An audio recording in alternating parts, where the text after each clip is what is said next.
மனுஷ ரத்தத்தை குடிக்கிற serial killer, the vampire of Sacramento. அமெரிக்க வரலாற்றிலேயே மனநல பாதிப்பால் ரொம்ப கொடூரமான குற்றங்களை செஞ்ச சீரியல் கில்லர்கள்ல ஒருவன் ரிச்சர்ட் சேஸ்.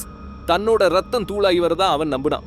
அமெரிக்காவோட சாக்ரமெண்டோ நகரத்துல ரொம்ப கோரமான அட்டூழியங்களை செஞ்சவன் இவன்.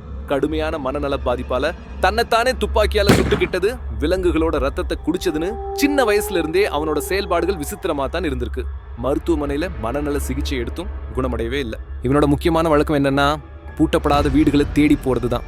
கதவுகள் பூட்டப்படாம இருக்கிறதும், வீடு கொஞ்சம் கலைஞ்சு இருக்கிறதும், அந்த வீட்டுக்காரங்க தங்களோட வீட்டை சரியா பார்த்துக்காத மோசமானவங்கன்னு இவனுக்குள்ளேயே ஒரு விசித்திரமான நியாயத்தை ஏற்படுத்திக்கிட்டான். வீடுகளுக்குள்ள நுழைஞ்சதும் அங்கிருந்தவங்களை சுட்டுக் கொள்வான், இல்லைன்னா கத்தியால குத்தி கொள்வான். அதுக்கப்புறம் செத்து போனவங்களோட ரத்தத்தை குடிச்சு சில சமயம் உடல் உறுப்புகளையும் சாப்பிட்டு உடல்களை சிதைச்சிட்டு எஸ்கேப் ஆயிடுவான். குழந்தைகள், ஆண்கள், பெண்கள்னு பல பேரையும் இவன் பலிட்டான். இவனோட குற்றச்செயல்கள் எல்லாம் ரொம்பவே கொடூரமானவர். ரிச்சர்ட் சேஸ் தன்னோட குற்றங்களை செஞ்சப்போ எல்லாம் சில தடயங்களை விட்டுட்டும் போயிருக்கான். ஒரு தடவை ஒரு கொலை நடந்த இடத்துக்கு பக்கத்துல அவனோட கைரேகைகள் கிடைச்சது. அது மட்டும் இல்லாம அவன் ஓட்டி வந்த ஒரு தனித்துவமான வேனையும் போலீஸ் அடையாளம் கண்டுச்சு.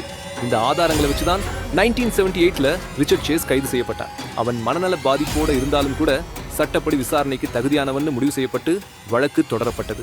ரிச்சர்ட் சேஸ் பல கொலைகளுக்காக குற்றவாளின்னு நிரூபிக்கப்பட்டு மரண தண்டனை விதிக்கப்பட்டது.